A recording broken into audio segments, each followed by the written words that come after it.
नमस्कार, मैं शिखा रिपोर्टर कृति भूमि न्यूज में आपका स्वागत है। कृति भूमि न्यूज की टीम इस समय मौजूद है जिला यमुनानगर में और इस समय हमारे साथ जुड़ चुके हैं वरिष्ठ कांग्रेस नेता। जानेंगे उनसे उनका राजनीति में आने का उद्देश्य क्या है। चलिए, आपका बहुत बहुत स्वागत हमारे कृति भूमि न्यूज चैनल में। Thank you ma'am. आपका नाम? लक्ष्मण विनायक। मैम, राजनीति तो शुरू हो जाती है जब बच्चा पैदा होता है, तभी से ही के राजनीति हो जाती है। और मैं तो कहूँगा कि हर नौजवान जो अपने देश से प्यार करता है, जो चाहता है कि देश में खुशहाली आए, जो पुरानी राजनीति जिस तरह पे चलती थी उसमें बदलाव आए, और राजनीति के बिना जो है कोई भी जो सेक्टर्स है, कोई भी भाग है, वो काम नहीं करता।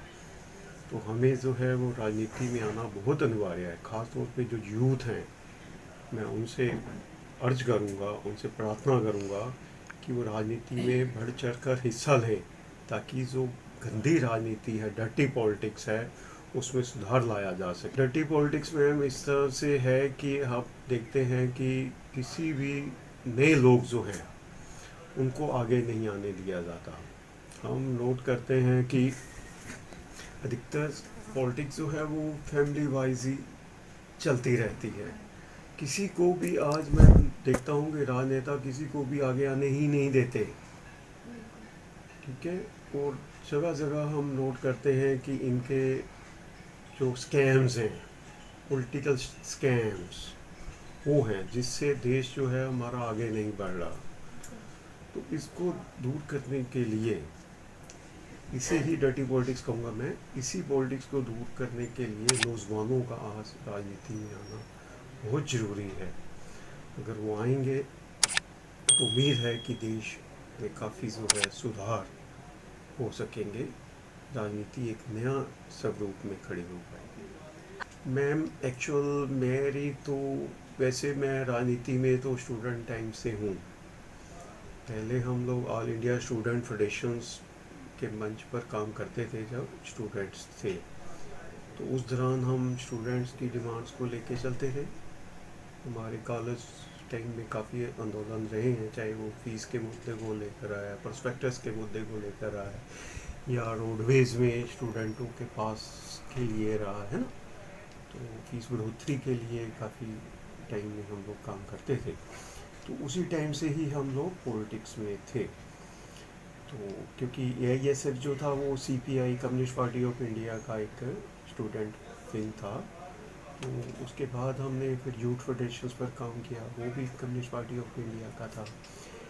फिर आफ्टर कॉलेज लाइफ तो CPI से हम लोग जुड़े रहे, क्योंकि CPI पार्टी में हम लोग देखते रहे कि ये एक ऐसी अच्छे विचारों के साथ साथ एक सूझवान लोगों की पार्टी है जो लोगों के लिए काम करती है, चाहे वो हर वर्ग के लिए, जाति पाति से ऊपर उठकर हर वर्ग के लिए काम करती रही है।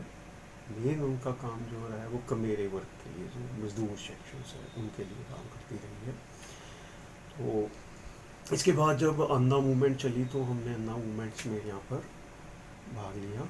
अन्ना मूवमेंट्स यमुनानगर में जो हमने यहाँ चलाई, तो उसकी वजह से फिर हम लोग आम आदमी पार्टी बनी, तो आम आदमी पार्टी का मैं प्रारंभिक जो संस्थापक मेंबर्स हैं उनमें हम लोग रहे।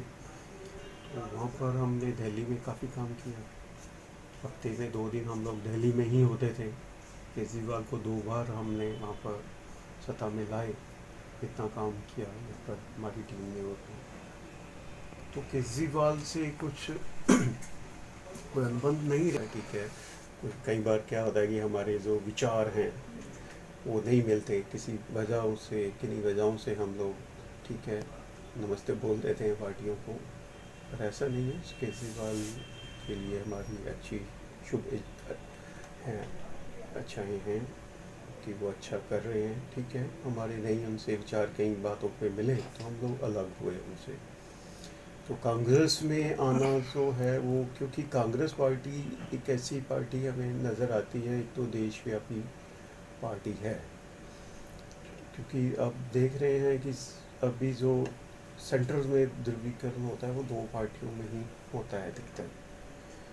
कांग्रेस ही एक ऐसी पार्टी समझ में आती है जो बदलाव देश में लाती है, प्रोग्रेस करती है। आज से बेशक चाहे जो मर्जी दूसरी पार्टियां कहती रहें कि कांग्रेस ने कुछ नहीं किया, आज हम देखते हैं कि 70-75 सालों में जो भी देश में तरक्की हुई है उसमें कांग्रेस का सबसे ज़्यादा।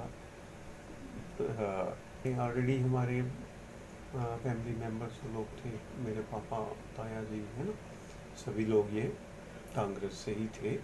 तो मैक्सिमम पहले हर घर से लोग कांग्रेस हमारे खून में रची बसी रही है। कांग्रेस को ज्वाइन किया हमने लोकसभा चुनावों के दौरान, कांग्रेस में आए हैं हम लोग। मैम 1 साल में कार्य तो काफ़ी ज़्यादा हुए हैं। लोकसभा चुनावों में हमने काफ़ी यहाँ पर काम किया, फिर उसके बाद विधानसभा चुनाव हुए, उसके लिए काम किया। इससे महंगाई के मुद्दे पे जो प्रदर्शन होते हैं उनमें हम पार्टिसिपेट्स करते हैं। किसानों के मुद्दे पे लेके हुआ है काम। इसके अलावा जो एनआरसी सीए का वैसे तो चलो गवर्नमेंट ने कानून पास कर दिया है, तो हम लोग तो उसके विरोध में ही थे। यहाँ पर काफ़ी जगह पे अपने प्रदर्शन हुए हैं, यमुनानगर में ही। तो एनआरसी सीए का तो हम विरोध ही रहे हैं। हम लोग नहीं चाहते कि हाँ भाई यहाँ पर लोगों को बांट के चला जाए, क्योंकि एनआरसी जो का कहता है कि नहीं भाई सिर्फ एक कम्युनिटी को छोड़ के बाकी हम सबका स्वागत करते हैं।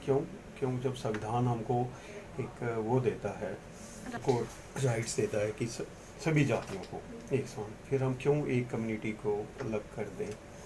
तो इसलिए हम इसके और अध्यादेश में हम जो अब एक्ट में चेंज हो चुके हैं, क्योंकि राष्ट्रपति जी के साइन हो गए हैं। तो ये जो है ये बिल्कुल काले कानून है, अंधेर कर दी है सरकार की। इन कानूनों से तो लगता है कि जो किसान वर्ग है ख़त्म होकर मजदूर वर्ग में चेंज हो जाएगा। चाहे इनका आप देखें, एमएसपी के बारे में बात होती है, देश को पीछे धकेलने वाले कानून हैं। ये लोग जितना मर्जी कह लें कि हाँ जी नहीं, इससे किसानों का विकास हो जाएगा, किसानों के अच्छे दिन जो हैं वो शुरू हो जाएंगे। ये ऐसे ही अच्छे दिन शुरू हो गए जैसे 2014 में वादा किया गया था कि हाँ भी अच्छे दिन आने वाले हैं। तो अच्छे दिन तो आपके सामने हैं, 6 साल आप लोगों को भी हो गया देखते हुए। तो 6 सालों में मुझे नहीं लगता कि इन बेचारे किसानों के भी वैसे ही दिन शुरू होने वाले हैं जैसे आम पब्लिक के अब अच्छे दिन हुए हुए हैं। ये नारा बिल्कुल सफल नहीं होता दिखाई दे रहा। आज भी जो लड़कियां हैं, आप राजस्थान की लड़कियां देखें, हरियाणा में भी दक्षिण हरियाणा के साइड्स देखें, कि जब पूरे देश में हम देखें तो शायद लड़कियों की साक्षरता आज भी जो है बहुत कम है, जितनी होनी चाहिए। लड़कों के मुकाबले तो बहुत कम लड़कियां पढ़ी लिखी हैं। तो वहाँ पे तो ये टोटल, हाँ बिल्कुल, जबकि ज़रूरत थी इनको लड़कियों को पढ़ाने की। कैसे पढ़ाएंगे आप? अभी ये कानून बनाने जा रहे हैं, 50% जो स्कूल्स हैं उनको ये प्राइवेट साथों में देने जा रहे हैं। तो कहाँ से गरीब बच्चा जो है, क्योंकि अभी भी जो है 77% आबादी तो गरीब ही है देश की। 2 वक्त की रोटी उनको बड़ी मुश्किल से जुड़ती है और तीसरे वक्त की रोटी वो खाते ही नहीं है। तो कहाँ से ये नारा जो है वो सफल हो रहा है? सिर्फ ये इनकी कहने की बातें हैं कि हाँ भाई ये जो है बेटी पढ़ाओ बेटी बचाओ। बेटी बचा किससे रहे? इन बीजेपी लीडरों से बचाने की आज जो है, जो लड़की की ज़रूरत है आपके सामने ही है। आपने देखा है 14 दिन तक लड़की तड़पती रही वहाँ पर गवर्नमेंट हॉस्पिटल्स में, जहाँ पे इनका इलाज नहीं सही प्रॉपर हुआ। खुद पोस्टमार्टम की रिपोर्ट्स में है कि लड़की को प्राइमरी जो ट्रीटमेंट चाहिए था वो ट्रीटमेंट उसे मिला नहीं, जिस वजह से उसे सफदरजंग जाना पड़ा। पुष्टि नहीं हुई लड़की के, मैंने खुद बयान सुने हैं, वीडियोस था उसका। खैर ये मेरे साथ रेप किया है लड़कों ने, पर ये मानने को तैयार नहीं है, क्योंकि आज योगी को बचाना चाहते हैं जो ये गलत कर चुके हैं बिना पेरेंट्स को शक्ल दिखाए हुए उसकी लड़की की हैं। और उनके जो हिंदू रीति रिवाज बड़ी बात करते हैं, ये हिंदू रिवाजों की है ना, हिंदू होने की बात करते हैं, तो उस परिवार को तो इन्होंने उनकी जो रस्में हैं रात 2 बजे जलाकर राख कर दिया, पेट्रोल डालकर, हैं, पेरेंट्स को नहीं मिलने दिया। और उसके बाद कितने शर्मनाक ये काम किया इन लोगों ने, मीडिया तक को नहीं जाने दिया वहाँ पर। हमारे प्रभारी जो हैं वो राहुल गांधी जी, प्रियंका जी जाना चाहते थे, उन पर लाठी चार्ज हुआ। तो बहुत शर्म की है बात ये कि जिस तरह से ये सरकार कार्य कर रही है। मैडम, मैं तो बार बार कहता हूँ कि जो आपके ये चैनल्स हैं वो रियली में बहुत अच्छा कार्य कर रहे हैं। अप्रिशिएट करना चाहूँगा मैं आपके चैनलों को, जो वाकई तो हम जैसे जो छोटे लीडर्स हैं उनकी आवाज़ लोगों तक पहुंचा रहे हैं, है ना। और जो लोगों के बीच में जो ज्वलंत मुद्दे हैं उनको आप उठा रहे हो, वाकई आप इसके लिए जो है धन्यवादी हो हम। तो मैं तो यही चाहूँगा कि आप लोगों का जितना सहयोग हो सके ये लोग करें, आपको अपने खुले मन से लोग इंटरव्यू दें। और आपकी जो बात है वो आपसे भी रिक्वेस्ट है कि आप इन लोगों की बातों को जनता तक पहुँचाएँ। Thank you. पल पल की रिपोर्ट देखने के लिए बने रहिए मेरे साथ, मेरे सहयोगी कैमरा पर्सन सोमनाथ के साथ।